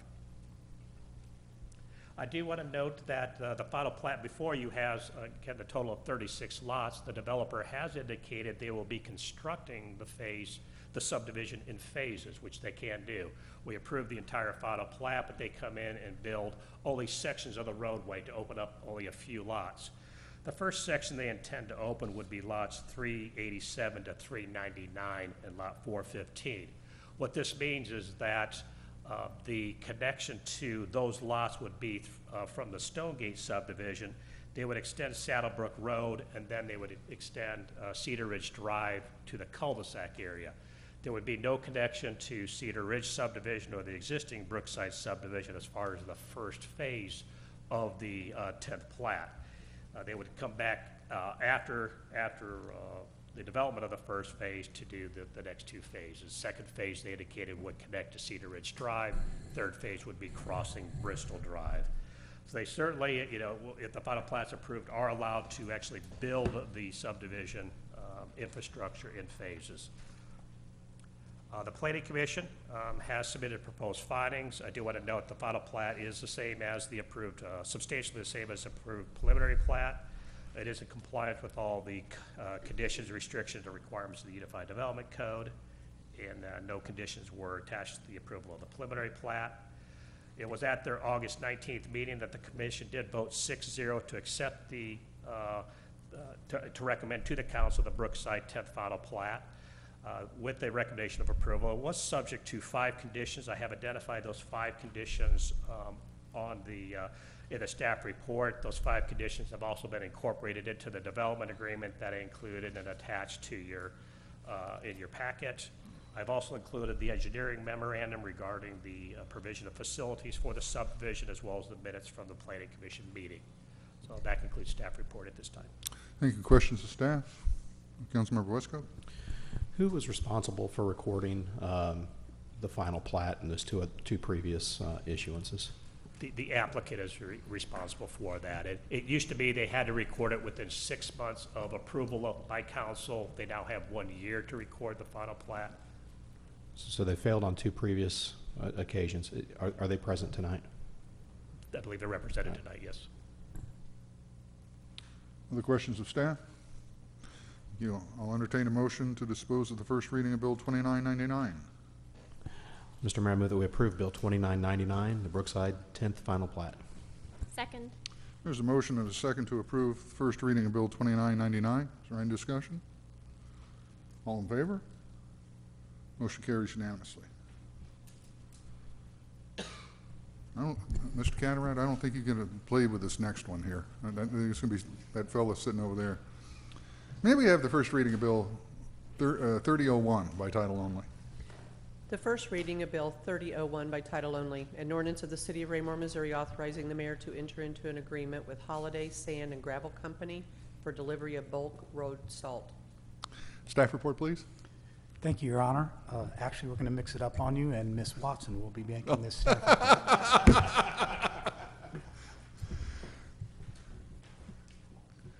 Thank you, sir. The city issued a request for bid for bulk salt and delivery. Staff calculated the total salt and delivery charge on the 4 bids received. Only one vendor, Holiday Sand and Gravel, submitted a fuel surcharge on the per ton delivery. With this in mind, staff calculated that cost using the full 15% of the proposed 5 to 15% surcharge. After calculations, our current contractor was the apparent low bid. However, staff noted in their proposal that they had inserted a line stating that they would only guarantee delivery as available. Staff found this insertion to be unsatisfactory, as well as their overall delivery of the salt this past winter, and began due diligence with the second low bidder. Staff received favorable references from several local governments, as well as the Kansas Department of Transportation. Staff recommends award a contract to the lowest best bidder, Holiday Sand and Gravel Company. I'd also like to note that the agenda item blurb in your packet this evening states recommend award to the low bidder. This should have read the lowest best bidder. This concludes staff report. Thank you. Questions of staff? Councilmember Moorhead? This is Mr. Crass or Ms. Watson. I remember last year when we were dealing with the bad weather, and I know one of the issues that was brought before us was that there was actually a shortfall of salt, and I think this was due to a lot of the bad weather in the Northeast. And I noticed in the packet that we had issues last year with the previous vendor. Does staff feel comfortable that this vendor, I mean, obviously if a weird thing like that happens again, everybody was running low. Are they going to better able to serve us compared to last year? Yes, we do feel that. This was actually only the second year with the current contractor, and we have gone out to bid rather than renewing our contract with them. We have inserted language that's specific on the business days. There's not a conflict of how many days we're giving them. It's written down.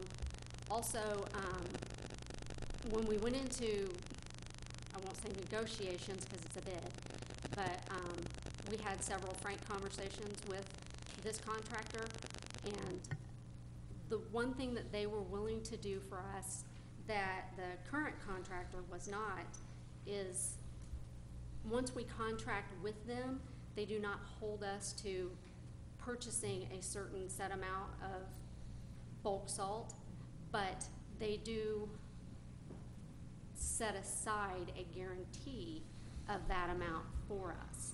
So we have been guaranteed, both in writing and verbally multiple times, by their representatives, that it's not going to be a problem.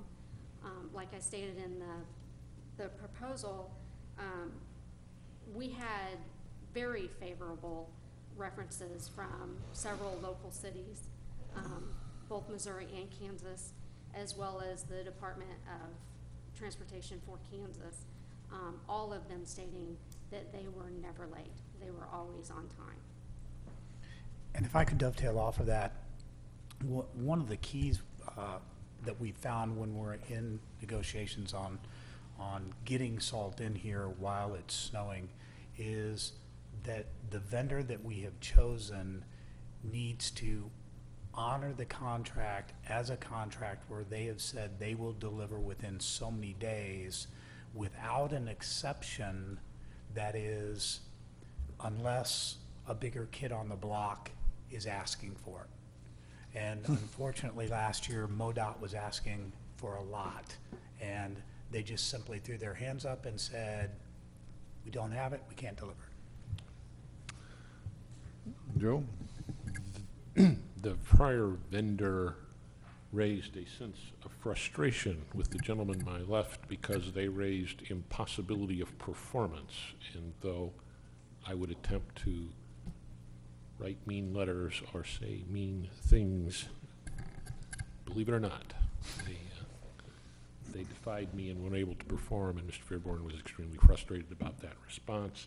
And you need what the assurance we have, because you can't produce in a courtroom salt as fast as we need it with trying to enforce a contract agreement, so that someone now says they understand it and they will honor it as opposed to looking to a way out of it gives me some level of assurance and wanting to recommend that this is the best bid over the low bid.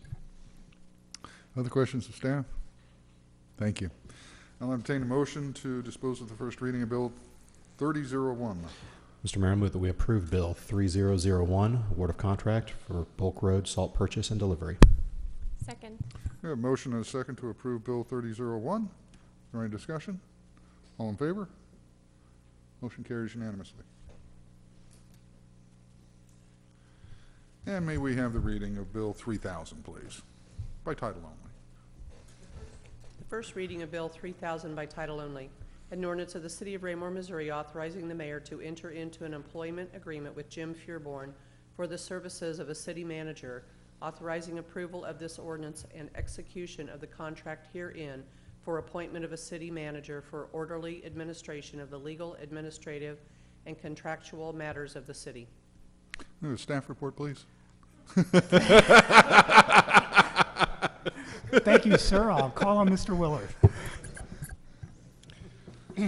Mayor, ladies and gentlemen of the council, at council direction in closed session, I was directed to stop or postpone the request for qualification services to find a new city administrator and to search, and instead to commence negotiations with Mr. Jim Fearborn, our current acting city administrator and former assistant city administrator, and so within certain parameters as the council laid them out. The employment agreement attached to Bill 3000 is the culmination of that negotiation, and I have reviewed it. The council, I believe, has reviewed it. I find it satisfactory and meets the needs of the city for filling this very important position, and I recommend its adoption to the council, and I'm here to any questions if you need to ask any about the generalities of it. Any questions of staff? Thank you. I'll entertain a motion to dispose of the first reading of Bill 3000. Mr. Mayor, I move that we approve Bill 3000, the appointment of the city manager. Second. A motion and a second to approve Bill 3000. Is there any discussion? Councilmember Westcoat? So can we call him Mr. 3000 now? Okay. Not until after second reading. Good point. Any other discussion? All in favor? Motion carries unanimously. We'll move on to, let's see, that takes care of all the new business, so we'll move on to public comments. Anybody would like to make a comment?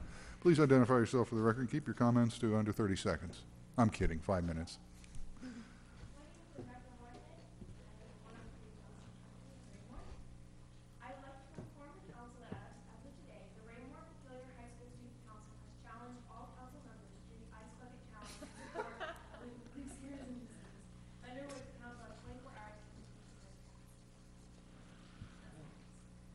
Okay, thank you. And we'll move to, see nobody else coming forward, we'll close public comments and move to mayor-council communication. And this evening, we will start with Councilmember Stevens. Just a quick personal note. Saturday, March 39 years of marriage for my wife and I. Congratulations. Next up, Councilmember Abdel-Gawad. Thank you, Mr. Mayor. I just have a couple of things tonight. First, I want to recognize our Raymore Peculiar Community Alliance. This last week, I was able to go to their grand opening of the Refuge, which is an awesome teen center that they've opened down in Peculiar. They've opened it up for teens in Raymore and Peculiar. This is the Community Alliance is a group of primarily parents and business owners in Raymore and Peculiar, and they have kind of taken on the challenge of doing some great things for the children in our community. They had like a bullying assembly at the stadium, gosh, that was probably 2 years ago, and brought some great speakers. They've worked, I know, a lot with the school district and parents in the community working on conscious discipline, which is some great strategies for dealing with children when they're struggling with their anger or big feelings. And so their latest accomplishment is the opening of this teen center, and they are looking for volunteers to staff the teen center.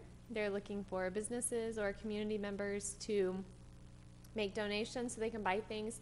But the building is awesome. It's been donated by one of the churches, and not donated, they're letting them use it. They haven't given it to them. But they have a pool table, they have foosball tables, they had Foursquare set up in one of the rooms, and so kids were playing Foursquare. They've got televisions, they've got recliners and little booth sections where kids can sit. They have a popcorn machine, they have drinks, lots of great things for the kids, a safe place for kids to hang out.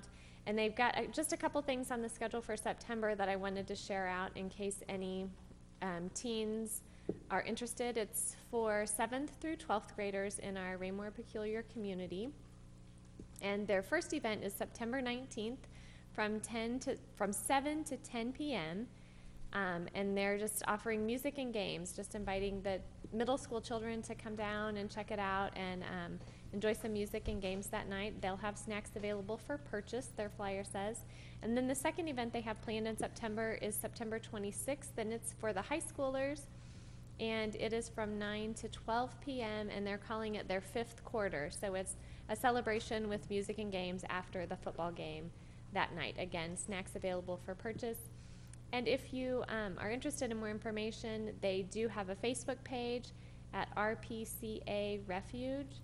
They also have a website, same address, RP Care, actually. No, wait.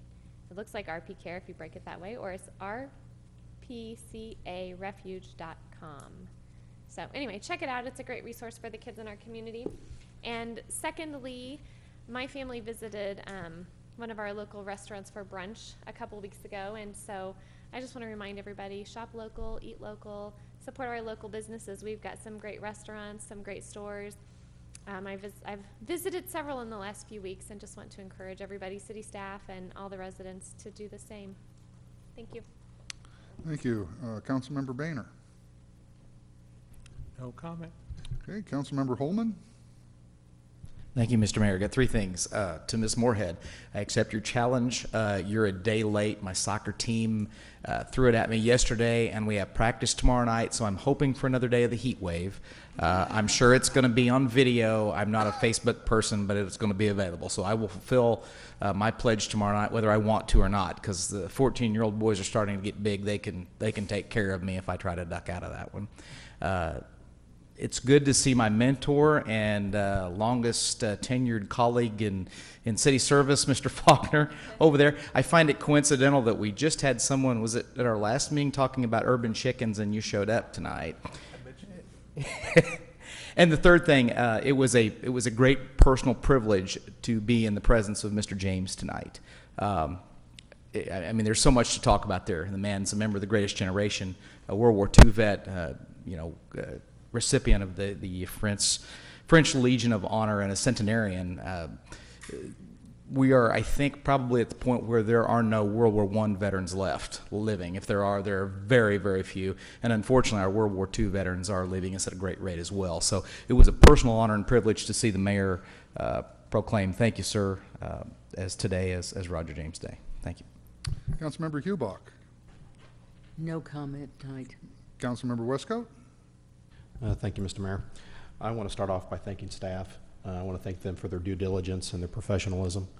I think it's reflective in the quality of service that we offer our citizens, and they make us look good up here, so I want to thank you. I also had the opportunity to attend the celebration for the 30 years of service provided by the Belton Regional Medical Center, which is, anytime we think of business development in our area, one of the things that developers look at and is access to quality health care. So I know that whereas not every bit of the development that we experience in Raymore is due them, they are a part of that. So I want to thank them for their continued service.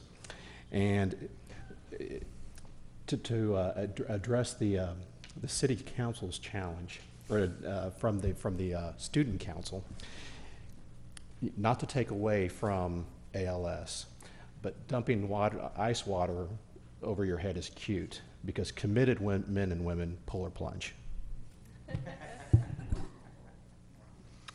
Councilmember Moorhead.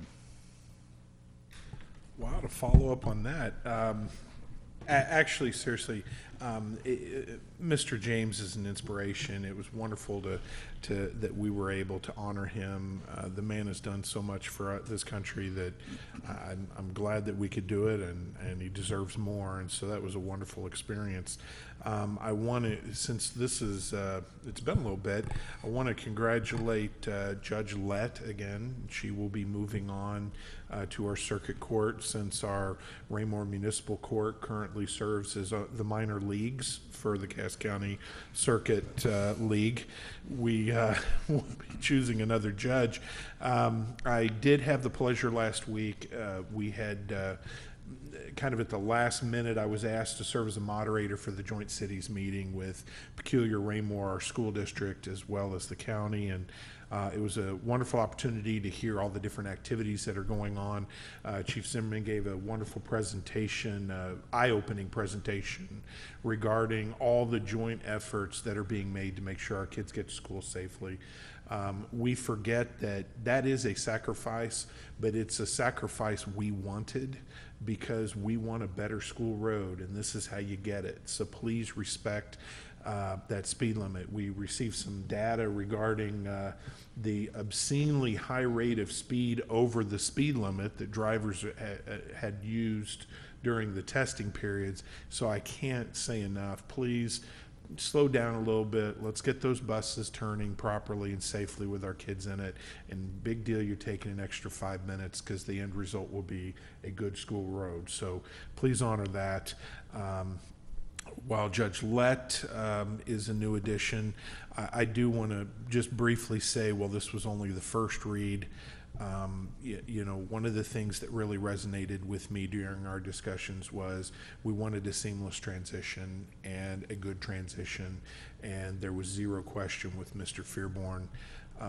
And so, while next meeting it will be official. I guess technically you got 2 weeks to back out, so so you could run if you wanted to.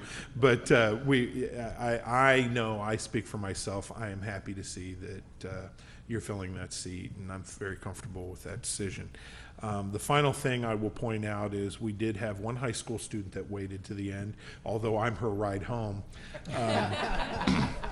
But after her public comment that she did not share with me, I did want to point out we do have a lot of file cabinets in the back that need sorting, and you can go ahead and start that project right now.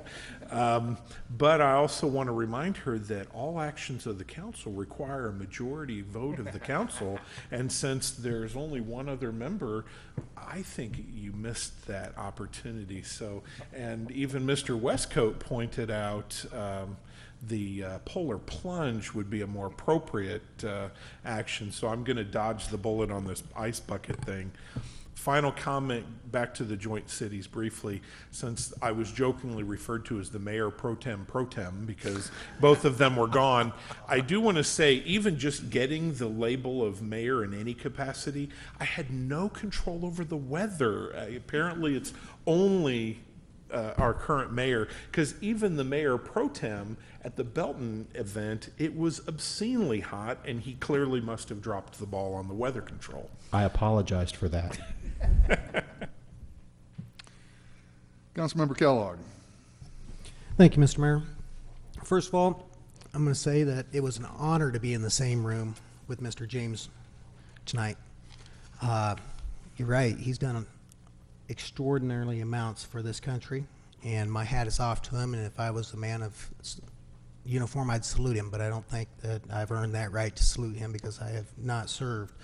Nonetheless, he is one of my heroes, and along with all the other veterans, but what he has done, thank you, Mr. Mayor, for the proclamation and pointing out his contribution not only to our nation, but to the world, you know. So he's a knight, a French Legion of Honor, you know. So, you know, he's done more than just for this country. He's done magnitudes for allies and fighting off dictatorial oppression many, many, many years ago, long before me. And like I say, again, thank you, Mr. Knight, and it was a pleasure to have you here.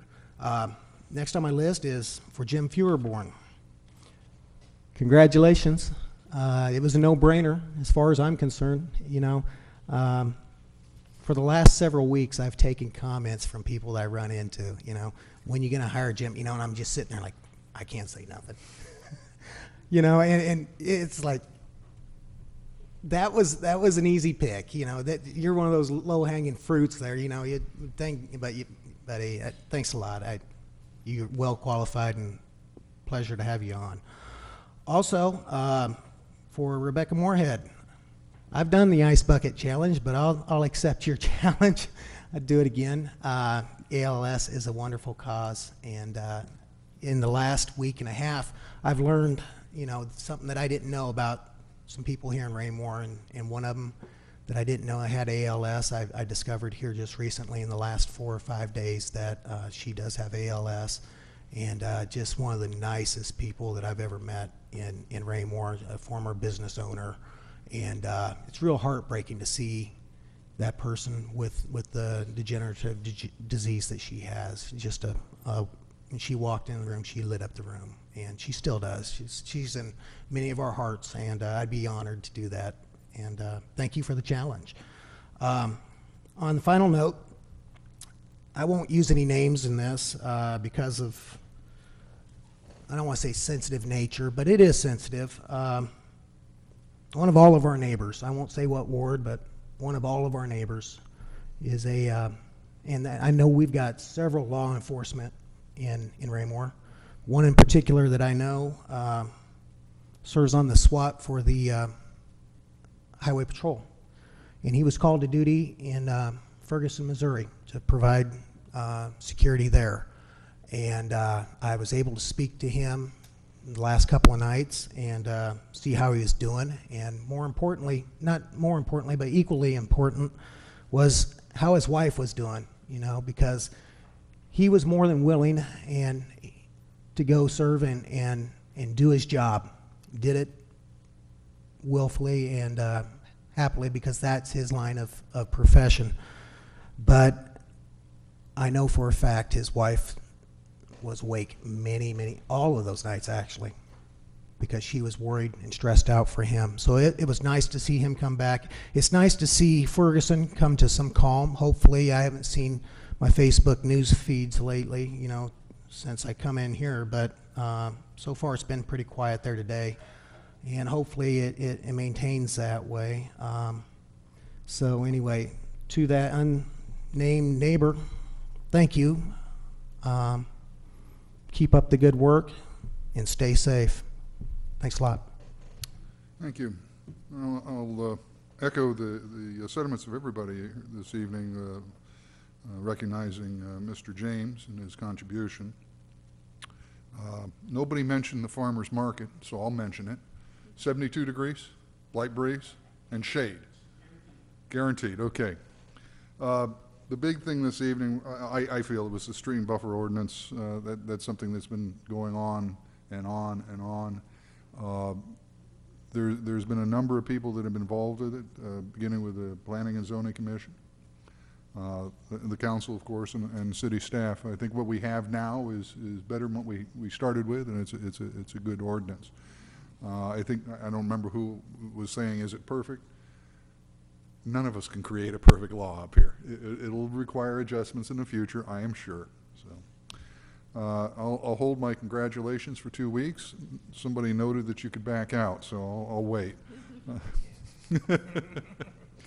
And that's all I have. I do understand we have need to go into executive session for litigation matters as authorized by 610.021.1. So I'll entertain a motion. Mr. Mayor, I move that we move into executive session to discuss litigation matters as authorized by 610.021, subsection 1. Second. Motion and a second. Roll call vote, please. Councilmember Abdelgawad? Yes. Councilmember Boehner? Yes. Councilmember Holman? Yes. Councilmember Hubach?